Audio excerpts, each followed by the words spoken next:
Welcome to the October Pulpwood Quick meeting. And I'd like, again, I've got my buds in, so hopefully they don't fall out again. I would like to once again thank the Pat Conroy Center for doing our Zoom and Jonathan for setting it up. But I'd also like to take the time to mention that there are many, many upcoming events at the Pat Conroy Center. And please, if you haven't taken the time to check it out, go on Facebook or the Pat Conroy Center page, because there are lots of things to do. I've signed up for a few, and I can't wait till they begin. Okay, now with that said, the Chanel Sisters is our book for next month by Judith Little.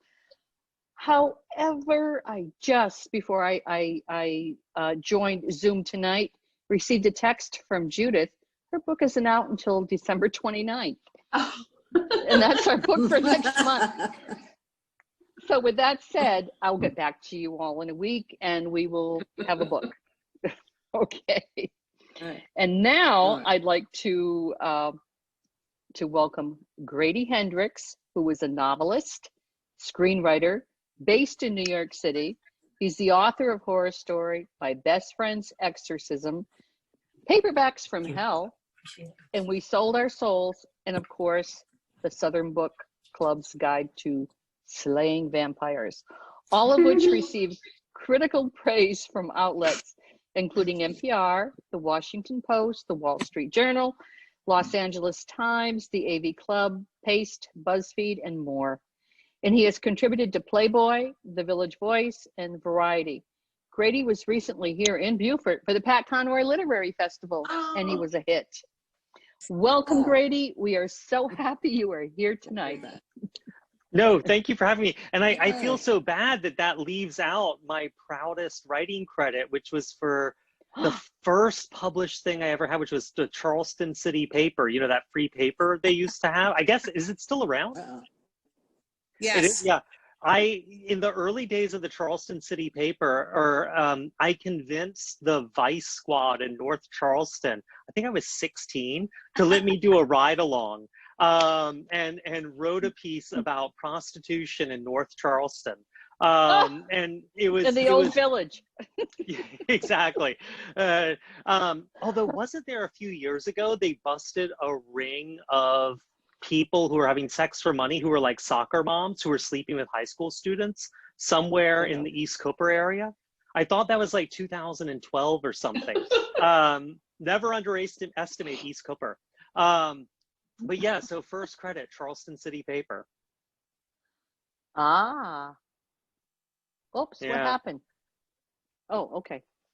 Yeah, I was very proud of that. Not so much for the piece, but the fact I managed to convince the North Charleston police to give me the time of day. Amazing, amazing. But no, thanks for reading the book. Because it's a smaller group, I'd love to keep it more of a conversation than me just yapping at y'all. Doing these Zoom things is fun, but after a while, you start to get sick of hearing your own voice quite so much. And being a guy, I'm sort of used to the monologue being my favorite form of communication and talking over people, but I'm trying to be better these days. So, you know, if anyone wants to start with asking a question or making a comment, like, you know, there are no limits. I'll answer anything. So, but I'd love it if it was more of a back and forth. Well, be careful what you wish for. I grew up in South Carolina and mostly with 3 older sisters and a single mom. So I'm down. Bring it. Bring the pain. Okay, who's on? Go for it. I'll ask. Oh, somebody else. I don't know who spoke up. Anyway, I'm Estelle, and I'm new to the group. I'm an author. I joined about 2 weeks ago, and I understood we were all supposed to wear tiaras. Oh, So My new novel takes place in the mountains, in the woodlands of the Lookout Mountain, and my stepdaughter thought this would just be perfect, so she made it special for me. But anyway, I'm impressed. I understood we're supposed to wear a tiara and read good books, so I'm trying to go by the rules of the group. Anyway, I have a question, Grady, and you have written so many books, quite a few books. Where do you, how do you write such fair dialogue and description? I mean, it is right on. You have me at the edge of my seat with some of these descriptions. They're just very spare, but very, not a word wasted. How did you learn to do that? I really appreciate it. Well, I was a journalist for about 10 years. And so I was a freelancer. This was pre-2008 when you could actually make a living doing that. So I wrote for The Village Voice, Playboy, a bunch of places, and it was all about the word count. I mean, that was really the goal, was get it in on time, don't make any mistakes, and hit your word count. And so I'm obsessed with word count. Like, I will oh, this chapter's going to 4,000 words. Does it earn it? And I always believe in cutting. I, like a lot of people who've been journalists, I write too much and then cut. Because you're just typing is good. Like, you could just type the way you think. So yeah, it's about generating a lot of stuff and then cutting it back, just pruning it. What was it? I think it's Mark Twain, although that sounds a little twee. Some famous American writer once said, I'm sorry for the long letter. If I'd had more time, I would have made it shorter. And that really is like, you just got to keep cutting it down. That's always been my thing. Very, very well read, very well written. And thank you for bringing in Ted Bundy. I was thinking not too long ago, somebody needs to write about the Ted Bundy days. Oh, it was so awful. Well, it's funny. I mean, so you guys are down in Beaufort, right? Yes. Yes. All of you? Okay. Yes. So Yeah. one of the big influences on this book, and originally the book club in this book was not a true crime book club. They just read normal books. Not there's anything abnormal about true crime, but they just were reading Madame Bovary and Alice Munro and stuff. And I wrote about 2 full versions of this book like that. And I'd read all the books and I had all this clever stuff worked out. When she's getting involved with James Harris, they're reading Madame Bovary because, that's reflects I was very proud of myself. And then one day I was just like, it would be so much more fun if this was a true crime book club. It would just be more interesting. And I was like, well, why am I not doing that? And I was like, well, I'm not doing that because I don't like true crime. My mom, her book club is celebrating its 42nd or 43rd anniversary this year. So they've been around forever. And my mom's a total book snob. And I inherited from her this real dislike and distaste for true crime. You got they're all mass market paperbacks, and sometimes the writing's not so great. And then you got the 8 pages of grimy crime scene photos in the middle.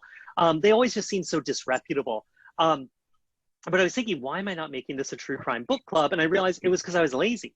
I just wasn't willing to sit down and read enough true crime that I could pick their books and I could feel comfortable with it. And being lazy is never a good reason not to do something, because I guess, I don't know, Protestant guilt. And so I sat down and read a ton of true crime and sort of fit it into the book, and came across Anne Rule's amazing The Stranger Beside Me. Have any of y'all read The Stranger Beside Me, her book about Ted Bundy? Yeah. So a lot of people give Truman Capote sort of credit for making true crime this thing in the 50s when he wrote In Cold Blood. And really, that's bunk. Plenty of women, Zora Neale Hurston, oh gosh, the woman, I'm drawing a blank on her name, Edna Ferber, they had written true crime before in literary. So everyone was like, Truman Capote did it in a literary way. They'd done it already. But they were women, and one of them wasn't white, and they didn't have the connections Truman Capote did. And when Truman Capote did it, it was a big deal. And In Cold Blood's a great book. But the true crime genre we have today, that was invented by Anne Rule. In 1978, she was a single mom raising 4 kids with her only source of income was being a freelance writer for those True Detective magazines that aren't around so much anymore. She had briefly been a police officer, and so she had a lot of good police department connections. And so she was just writing articles freelance to pay the bills. And she got her first contract for $10,000 to write, for her first book contract, to write a book about what were then called in the Pacific Northwest, the co-ed killings. And those turned out to be the Ted Bundy killings. And she, at the time when she started writing the book, had no idea that the Ted Bundy killings were being perpetrated by her very good friend, Ted Bundy, who worked next to her at a suicide hotline. Oh, And no. That was amazing. so it is one of the most incredible books. I mean, it's really great. Anne Rule is an incredible writer. She has a really great eye for detail, a really great sense of when to drop more information and when to withhold, and the perfect moment to drop things in. And she really knows how to keep a narrative going.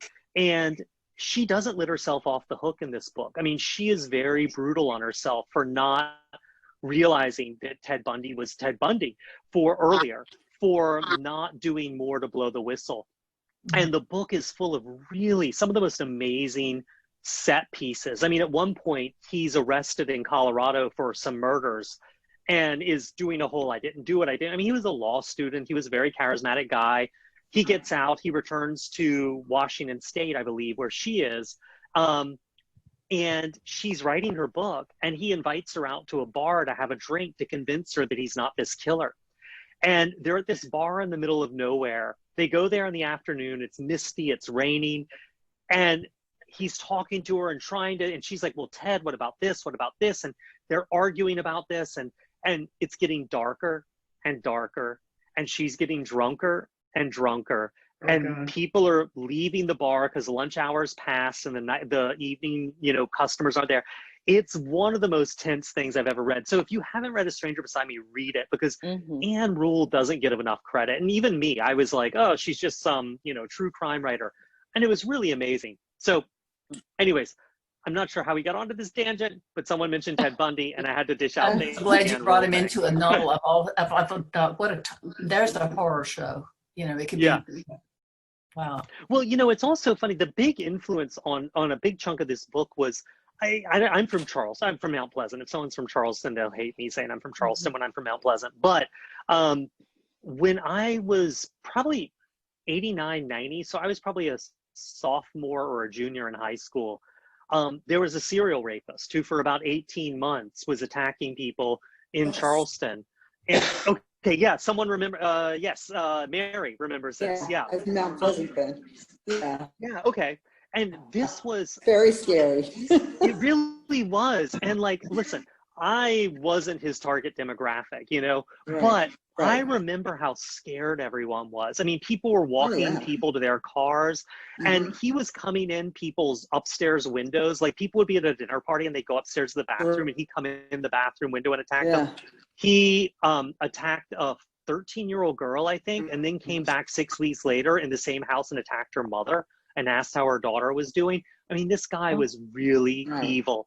And Mary, you probably remember this. There was this real just sense of dread that just hung over the city at the time.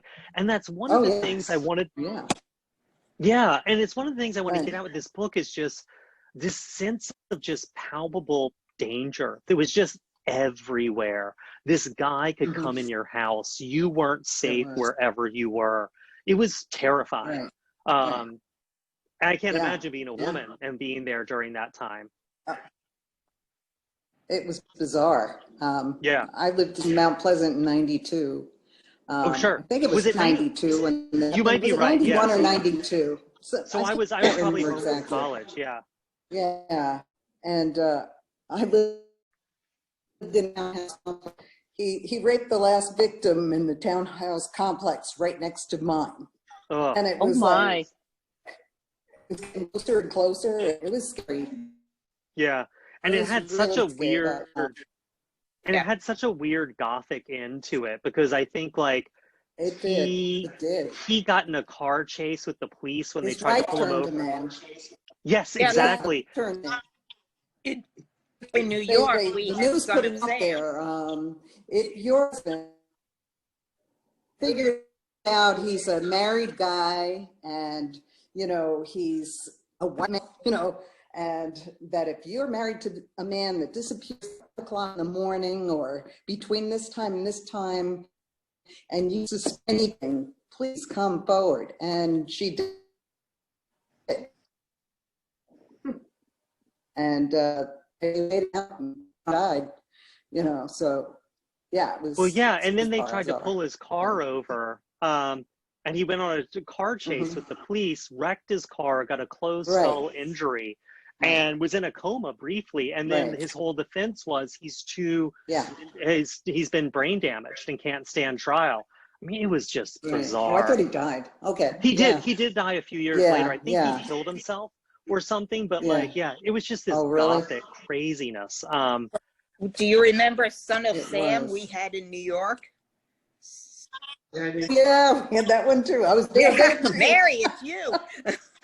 Maybe they're following me. Watch out, Beaufort.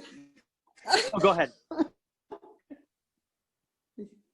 But I was just going to say, you know, there's this image, the thing with the vampire, you know, is that, you know, he's a predator, just like Son of Sam or the Charleston serial rapist, like this idea, because I remember in the 80s when I was a kid, suddenly in the 70s really, but all these serial killers seemed to just start appearing, you know, and being caught. And it was this weird idea that like, they were sort of like human predators.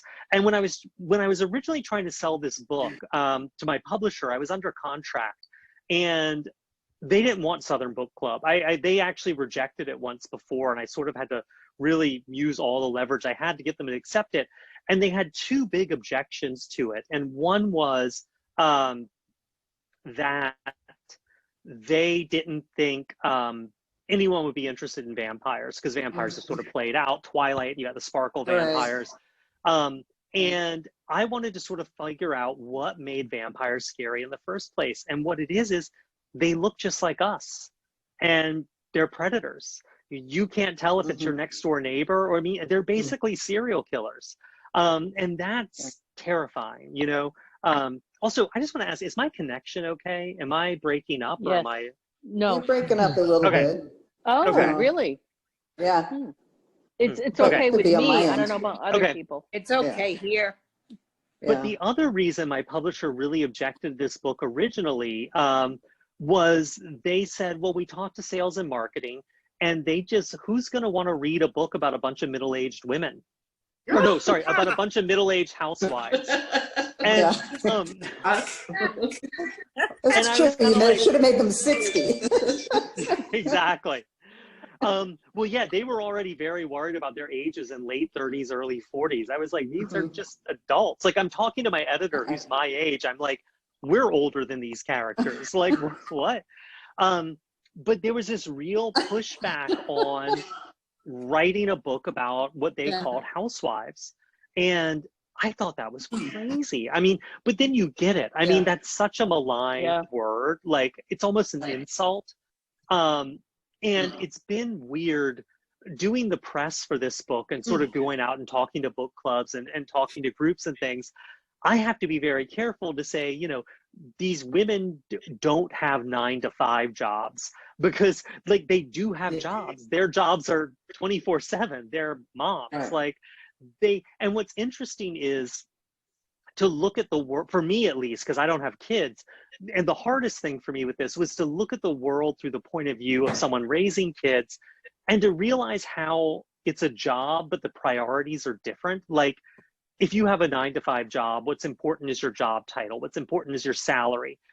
If you're a parent or a mom in particular, what's important is who you know, right? Those social connections. Like, you want to make sure you know that guy who does the intake interviews for that school you really want your kid to get into, or you know your neighbor, because if you have to run an emergency errand, they can look after your kid for a few minutes, or you want to know the really good pediatrician.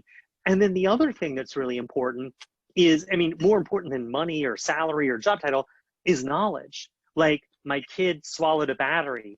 Is that dangerous? Yes, no, I don't know. You know, my daughter has stopped eating. What do I do? You know, my kid says their stomach hurts all the time. What does this mean?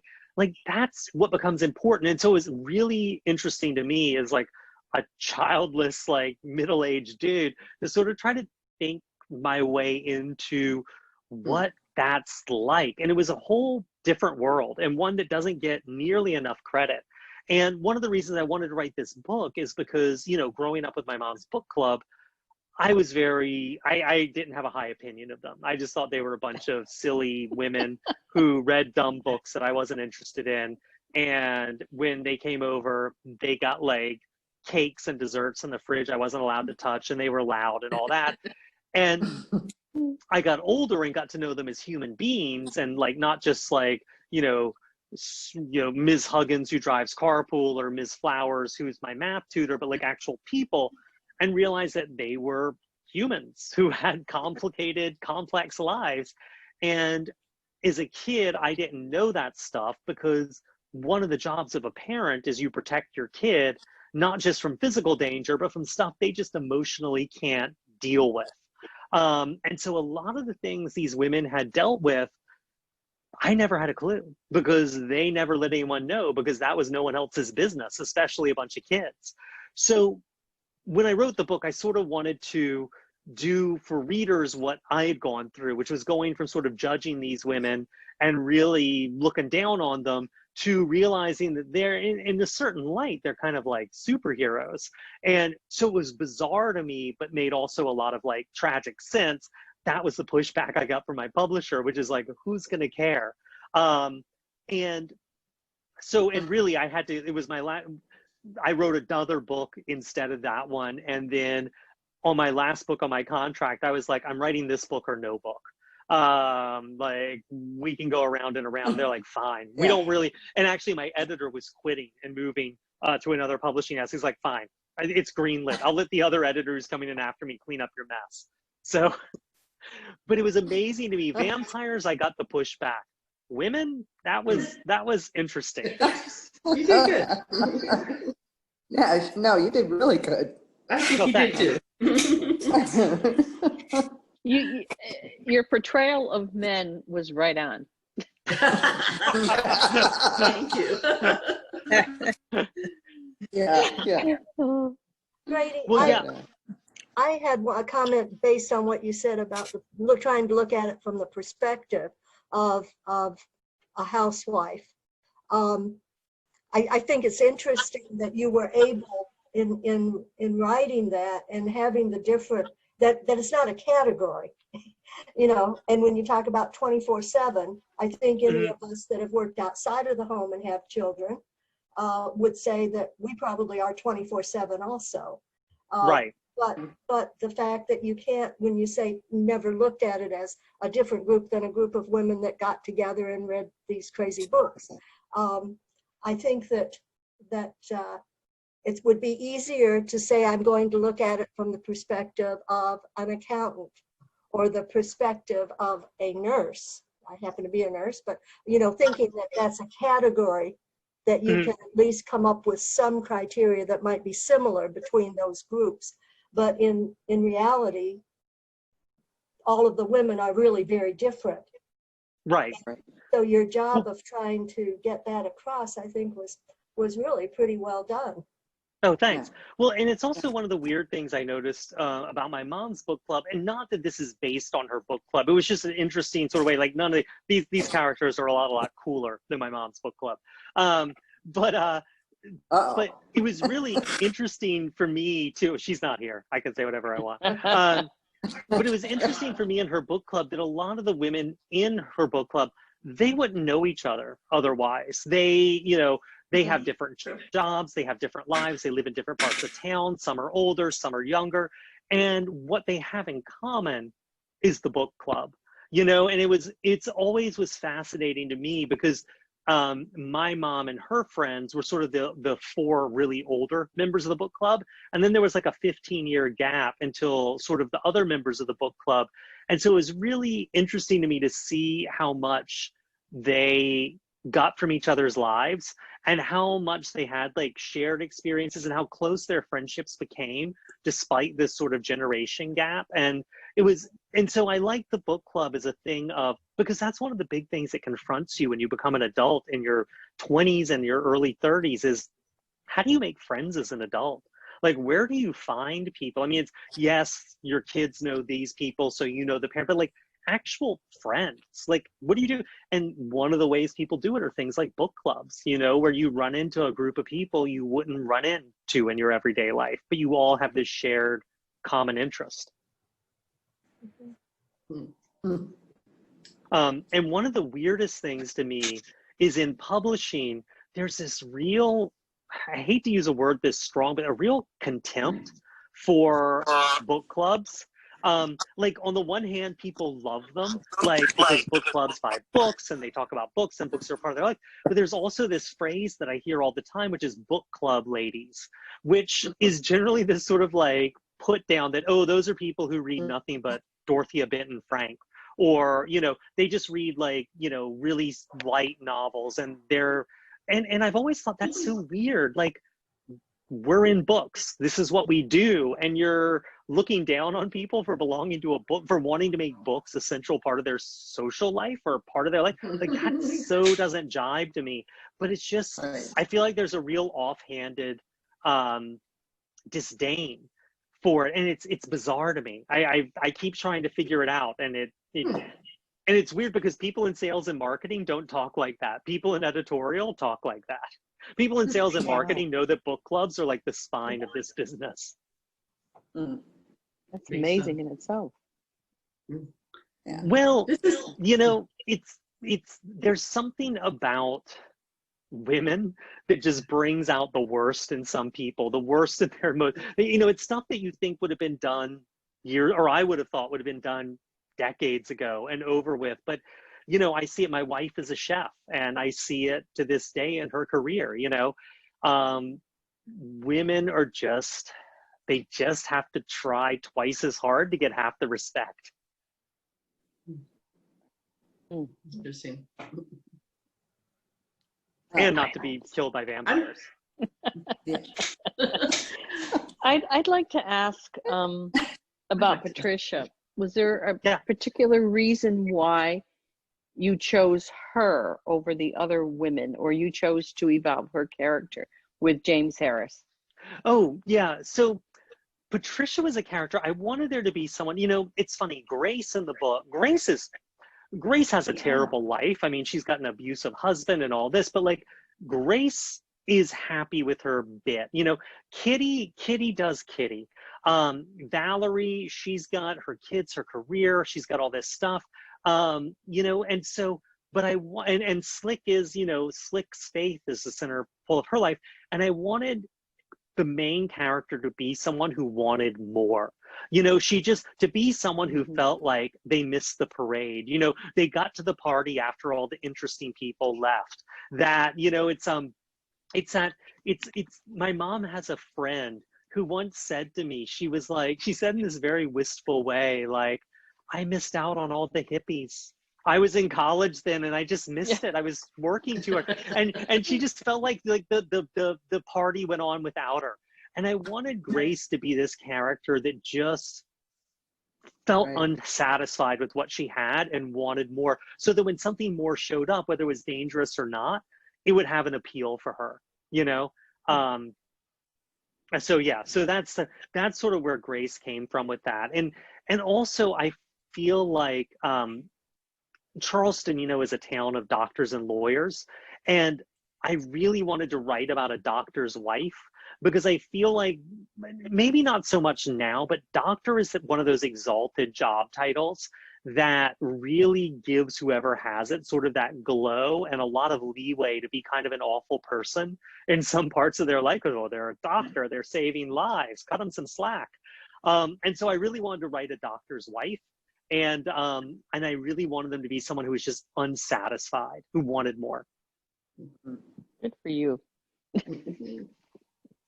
But the interesting thing was trying to figure out how to write a mom. I talked to a lot of people I know who have kids, and friends of mine and siblings. And the two comments that really brought it all home for me is one person who shall remain nameless said, you know, I love my kids, but I don't always like them very much. And I was like, okay, got it. And then the other comment was another friend of mine who said, you know, raising kids has been the greatest thing I've done in my life, but it is so boring. They're like, they just want the same thing over and over again. They like routine. They like dinner, this dinner that night. They like it the next night. They like this movie. They want to see it 50. She's like, it's just boring. I'm dying for something interesting to happen. She's like, I love my kids. And, you know, the older they get, the better it gets. She's like, but like from the age of about 1.5 to about 8, she's like, I was just bored out of my skull. And I'm like, that's so weird. Like, she's not rejecting her kids, but this idea of she just wanted that extra stimulation. She wanted a little more, you know? Yeah. I think we as women all get that. Right. Oh, well. I'd like to ask you something about the journey, the transition from novelist to screenwriter. How was that? That's been weird. So, it's really one of those things that's happened without a whole lot of planning on my part. Just to throw, I don't know how insider this is or anything, but like for the first big chunk of my career, I didn't have an agent or anything. I wrote my first 4 books all the way up through Southern Book Club without an agent because I couldn't get one. Even after I sold my first book to Quirk, my publisher, I was going around to agencies saying, look, I've got this deal. I want an agent to negotiate it for me. And just no one was interested. This was like 2011 or 12. And so I sort of did my deals myself and I made a lot of messes. And as I was doing that, I was writing screenplays because I like movies and it's something you can learn how to do and, you know, just supply yourself. And I wrote a lot of screenplays and I was sort of floating around in this very low budget world. And like, I wound up selling a movie, called Satanic Panic, which is about a pizza delivery girl who gets a call at the end of the night to, deliver some pizzas, which turns out to be like a satanic worship black mass because, you know, you get hungry doing those things. And they've lost their virgin sacrifice and they discover she's a virgin. And so she's trying to get away from them. And then I wound up after that, because I know a lot about the War of 1812, because I'm a loser, writing a War of 1812 horror movie called Mohawk that got made. And somewhere in there, I picked up a manager and an agent. And the manager mostly does my LA stuff. And they started getting me more and more screenplay work, which was great. But I already had 2 produced movies, but like very, very low level stuff. I mean, I think for Mohawk, I got $7,000. And, you know, for Satanic Panic, I got like maybe twice that, which seemed like a ransom at the time, but, you know, that's not even guild minimum.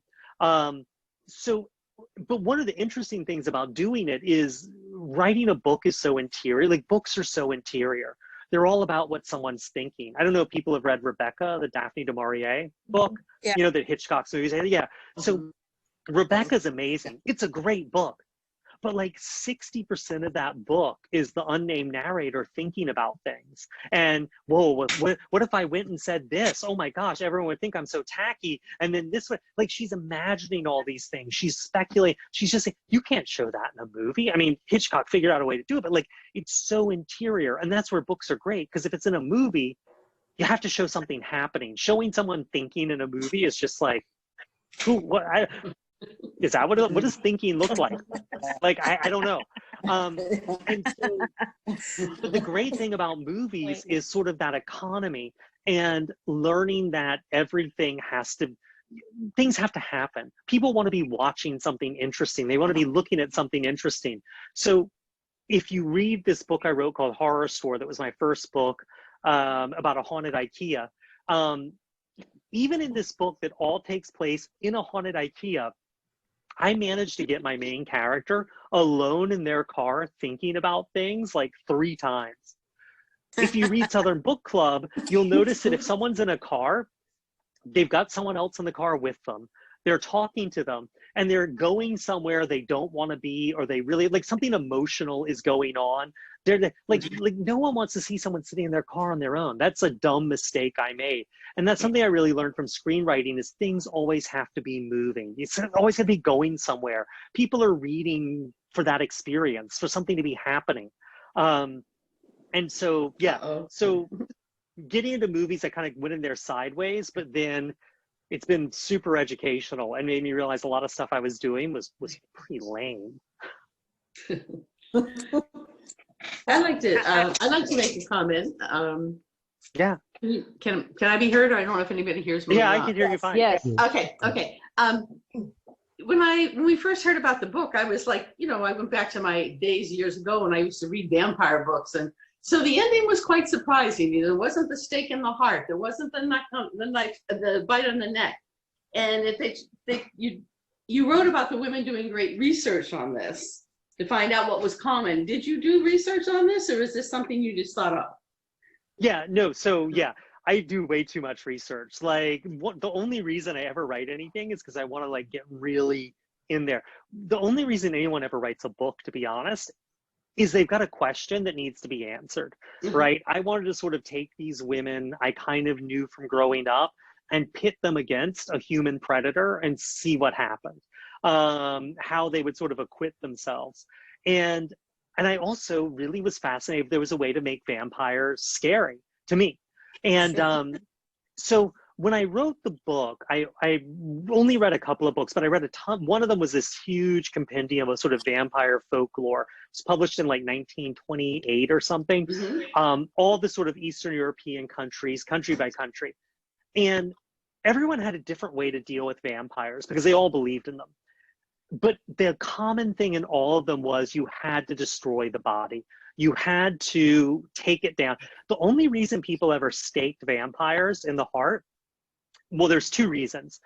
In Eastern Europe and Greece, they would stake a vampire in the heart because they needed to pin it down to the ground while they chopped up its body and burned it all into ashes and threw it in a river.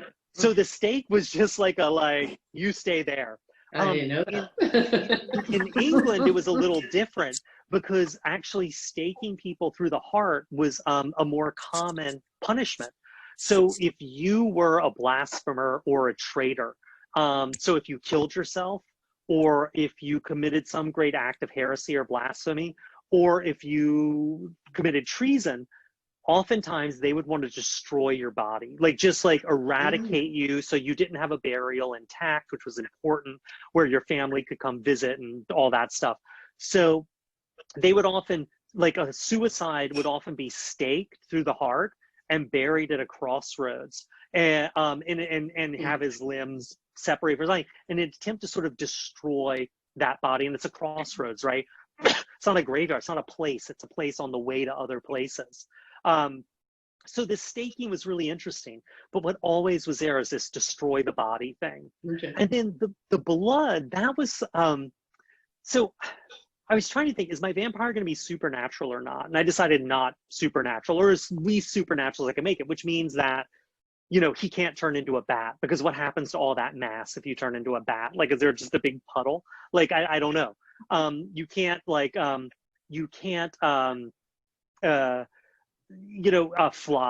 you don't crawl up walls, you're not going to be scared of crosses. Sunlight may hurt you, or you may have an allergy, but it's not going to make you burst into flames, because that's super, that's really combustible, dude. And then I was like, well, okay, but I want to keep the blood drinking. So, because that's such a part of the vampire legend, is that link with blood. And I was like, but at the same time, the human blood supply, fun fact, only has 6,000 to 8,000 calories in it. So, you need about 1 to 2 minimum to live. So my vampire is going to be killing someone every 3 days just to survive? That doesn't make any sense. That you're just going to follow the trail of dead bodies right to his house. So I was trying to think of what a vampire could do with blood otherwise. And I realized, if they are essentially dead, then maybe their organs don't work. Maybe their bone marrow doesn't generate, you know, blood cells the way we do. Maybe they don't filter out waste with their kidneys the way we do. So my vampire, James Harris, he latches on to someone and then he uses them almost as like as a human dialysis machine, right? To sort of pump through. And it's also like, why is a vampire biting you in the neck? Like, no one in the history of humanity has ever successfully hid a hickey. No one. Everyone notices. If your friends are nice, they pretend not to notice, but everyone notices. So you've got like puncture marks in your neck. Like, gosh, what are those? So I was like, well, the femoral artery is just as, you know, it's almost a better artery, and it's in what we called growing up your bathing suit area. So you'd be less likely to see it. So I was like, and then the idea of a and then the idea of a vampire clamped onto someone's inner thigh just was so gross and sort of like disgusting. I was like, I had to go with it. Well, I'll tell you, the cockroach in the ear about did me in. Yes. Yeah. Well, you know, it's funny. I think we all have a different reaction to roaches because we all grew up with South Carolina water bugs, right? And, you know, someone asked me recently, they're like, someone from Pennsylvania, I know, was like, well, cockroaches, they're just those little bitty things that are like half an inch long. I said, oh boy, let me send you to South Carolina. No. So that was my attic. I mean, that attic was my attic I grew up in, which always was full of roach poison and the eggs and just a gross mess. But I'm sorry about that. That scene came in at the last minute. Well, the I had a little problem with that. The rats killed me. And the rats. Well, the rats. Oh my God. The funny thing is, originally, the rats were originally cats. And because we used to have feral cats that lived near our house, and I think cats are scary, man. They're like kind of boneless and they can slink around anywhere. And I'm not sure they're on our side completely. And like, feral cats are terrifying. And I was like, yeah, I'm going to make cats scary again. And I sent in the first draft and my editor called me and he's like, it cannot be cats. He was like, no one, everyone is going to laugh. And I was like, no one's going to laugh, man. I'm a good writer. I'm going to make it scary. And then he sent me a link to a video on YouTube that's a clip from a Mexican movie from the 1970s called Night of a Thousand Cats about killer cats. And it is the goofiest looking thing I've ever seen in my life. These cats clearly would rather be napping in sunlight and they're being forced to like pretend to eat someone. And I was like, fine, no cats. I'll just make them rats. Well done. Which are also terrifying. We had a rat in our apartment once and it was like having an unwelcome roommate. It was awful.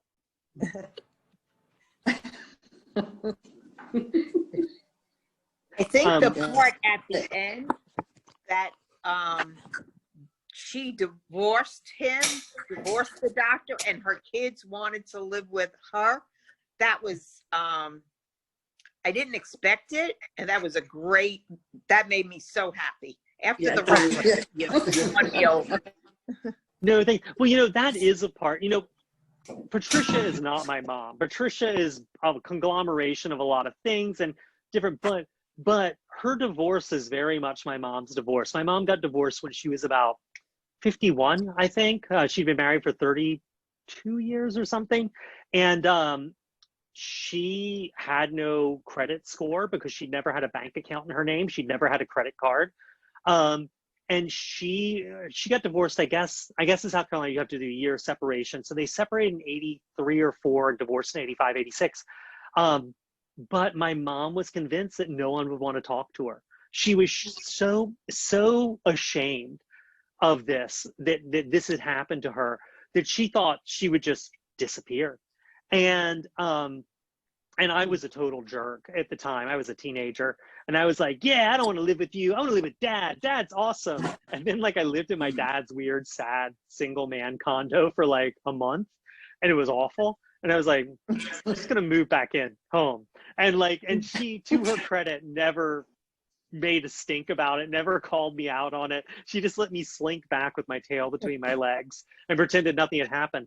But, you know, it was a friend of hers who actually, you know, she couldn't do anything. I mean, she hadn't gone to college because her parents felt like college was wasted on a girl. She had been a nurse for a while, but her license had long since expired. She gave it up to get married and have kids. And she really couldn't handle anything. And two people really bailed her out. And one was my grandmother lived with us the way Ms. Mary does in the book. And the woman that Ms. Green is based on, one of the two women who took care of my grandmother when she was living with us for years, she came to our house and was like, okay, this is what we're going to do. Today, we're going to do laundry. And she just walked my mom through it and basically walked her back to life. And the other person was a friend of my mom's who invited us over for dinner. My mom was like, oh, no, we don't want to impose and all this stuff. And they were like, no, come. So we went. And the next week we went to dinner at this friend's house once a week, twice a week, some weeks for 6 months. Because my mom was so convinced no one would want her in their house because she was divorced. And these people just picked her up and just sort of got her back into her life. And that's where Patricia is when this happens, you know, and there's a version of the book that goes on a little further, but that's what they do. The book club keeps her going and brings her back to life. And it was an amazing thing. And actually the friend's house we ate in is it's a friend of my mom's from her book club. And so it was really, at the time, it was just like dumb and stupid. It was something my mom was doing. So of course it was idiotic. But looking back on it, I realized just how much this support network was there when she needed it and how much she returned the favor when she could, you know? So yeah, I wanted that moment, the kids to stick with her, because I feel like Patricia feels so ashamed in that moment. Mm-hmm. She can't believe anyone wants to be around her. And I wanted that to I wanted to give her that moment, because it's not a moment my mom got right away. It took her a while. And it's the same with Ms. Mary. I mean, that's really based on my grandmother. And I will always be embarrassed of how much I hated my grandmother when she lived with us, when she had dementia and had Alzheimer's, we think. She wasn't diagnosed at the time because I was scared of her. I was 8 years old. I was terrified of her. And I don't remember that she loved me a lot. And that, you know, when I was 4 and 5 years old, she was a big deal to me. I just remember how scared I was. And she was an amazing woman. She was a teacher up in Heat Springs, South Carolina. She taught in a one-room schoolhouse. She, you know, went to school. She got a degree in psychology so she could, like, you know, get accredited. She put my dad and his brother through college, medical school, engineering school by saving for. I mean, she was an incredible person, but she died demented and unable to take care of herself. And so I kind of wanted to give her a hero moment that she didn't get at the end of her life for real. And I wanted to sort of write through my embarrassment about her and how I felt about her. And I think that's something a lot of people have. You know, one of the weirdest things to me, and I'm sure this is old news to you guys, because y'all are all like actual mature adults, but you know, when I turned 30 and I realized, oh, my mom's going to be alive for a long time. Like, I'm going to be in my 50s and have a relationship with my mom, like, and my dad. Like, I think when you're a kid, you think parents just disappear at some point and you don't realize it. You know, I mean, good God, wasn't it John McCain's mom who just died at like 108 years old or something? Like, they're around and you've got to figure out a relationship and something with them. And a lot of people, if your parent gets demented or unable to take care of themselves, you take them in because that's what you do, because you're a human being. And that's a tough thing to navigate. I thought you did Miss Mary particularly well. Oh, thank you. I thought if there's any story about monsters, it's senility. Yeah. And all that it does to a person who is perfectly intact, has done all these things like you pointed out. They've just had a whole life, and then all of a sudden they become this other person, this monster to the grandchildren. Yeah. And my grandmother was Yeah, she was very angry because she was so frustrated Yeah. by things she could no longer do, by all that stuff. And at the time it scared me, but real looking back on it, of course, she was frustrated. She couldn't make Yeah. things work. She couldn't make words. Like, Mhm. it was like, I can't imagine that kind of hell.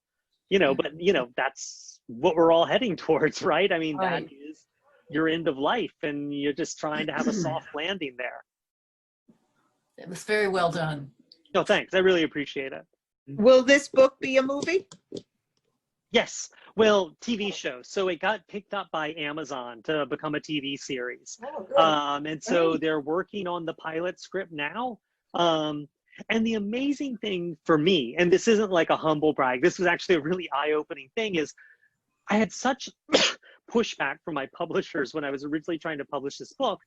And we got it to the point where we could send it out to people, and it went out, and all these television networks wanted it. Like, Fox wanted it, and Netflix wanted it, and Amazon, all these people wanted HBO. And so I got to sort of meet with all these people, and the thing they kept saying was exactly the opposite of what my publishers had originally said. They were like, oh my God, this is actually a book about normal people. They're middle-aged. They're women. They don't all, work 9 to 5. They have these different lives. They don't live in New York or LA. They live in South Carolina. Like, they're actual people. They don't just feel like a kind of manufactured thing, Hollywood kind of thing. And that's what got them excited about it. So that was really interesting to me to realize that, like, TV's hungry for regular people, whereas in publishing, everyone needs to have good abs and be like under 30. Yeah. You think the opposite. Yeah. So your opinion, I could see with the Southern women, I don't know how many in the group are Southern women. I came down from the North and moved to South Carolina 12 years ago, but of course we have commonalities, but what is your take on that? On Specifically Southern women. Do you think that the Southern women are different from women from other parts of the country? It's weird, right? Not so much anymore, I would think, but like certainly women of my mom's generation, and even like my sisters, and listen, I grew up in the South, so I just that's what I see. So people growing up in Pennsylvania or Michigan may see similar things, but there was a real, among the women I knew, there was this real social network kind of thing that was fascinating to me. This culture of writing thank you notes, this going to someone's house and bringing a gift. If someone's sick, you take them a casserole. If you're a Methodist, I guess, or you know what I mean. Like it's just like these things that were just seem to be. Well, of course you do that. Well, why wouldn't you? So and so had a baby. You're gonna take, buy it like that. I don't see so much in New York, right? Like I live in an apartment building. It's got 26 floors. I've lived here for 12 years. I know 2 of my neighbors on a hall of 6 people. My mom knows everyone in the old village and their children and their grandchildren and the names of their pets. And so that kind of network, I'm not sure I'm sure there are places where it exists, but I really saw it in the South. And I was grateful for it. My mom was very much a social climber when I was a kid. So like I had to go to cotillion and stuff like that. And I hated it at the time. I'm glad I did. But now looking back, because it was just so weird, I'm glad I had that experience. But I'm really glad I did pick up things. Like I do write thank you notes. I do send letters. And I feel like that's sort of a very Southern thing. And I'm generalizing wildly, but that's the difference I see. Yes, and a good thing. It's a good thing. That's why all the Northerners are moving down to the South, because they like that idea that people write the thank you notes and people are more polite and we like about it. And I just want to say the horror part of your novels are something that scares the bejesus out of me. It's not something I normally read. I've read many vampire novels years ago, Interview, Anne Rice, but sure. Twilight, of course, but it's very scary. And then for me, it sticks in my head and I can't get it out. Like, oh God, the little rats are coming and then the cockroach in my ear. And it's really scary, but I think you did a fabulous job. Good job. Oh, thanks. Thank you. I appreciate it. And that's the other thing, actually. Saying good morning. Oh my God. Like in New York, I say good morning to people when I'm walking down the street. And if I'm with my wife or something, she's like, what are you doing? Why are you bothering them? Right. Don't look them in the eye. That's right. Yeah. I have one question. It's not the same. Wrap it up. Is there a sequel? No, not as well. Interesting question. So, as far as a book goes, probably not. But when I was talking to the Amazon people about the TV series, of course they're like, "Well, what's season 2?" And I had written a lot of sort of different versions of this book, and had a lot more to it before I sort of pared it down to what y'all read, and of course, the second season has to be Corey Goes to College, because in the early 90s, there was this, that's when I went to university, and there was this huge, there was this very sort of like riot girl power, sex positive campus movement with young women. And it was very much like parents didn't get it, second wave feminists didn't get it. It was very much sort of the beginning of that third wave feminism. And there was a huge split there. And I thought, God, it'd be so great. Corey moves to college and meets a dude. And he seems to know her somehow. Because in my head, in this book, there's, in the world of this book that's not on the page, there's 36 people like James Harris out there. They're not all identical, but they're around, and they don't like each other, and they keep their distance from each other. But Corey goes off to college and meets one. And so of course it's your mother trying to warn you about someone she knows is trouble. And of course it's you knowing what's best for you. And Corey's got addiction issues because of this thing with James Harris. And so here's someone who can make her feel that good again. Like it's like shooting fish in a barrel for him. And I also think it's that thing with parents where I think all of us as people have something about us that we know is weak, right? We've got a weakness for sugar or, excitement or booze or whatever. We all have something that's our weak spot, and we don't want to see our children inherit our weaknesses. And so for Patricia to see her daughter inheriting this part of her, she's so appalled by. So so totally. It's that's, if the TV show actually gets made, that's season 2. So there'll definitely be a sequel that way.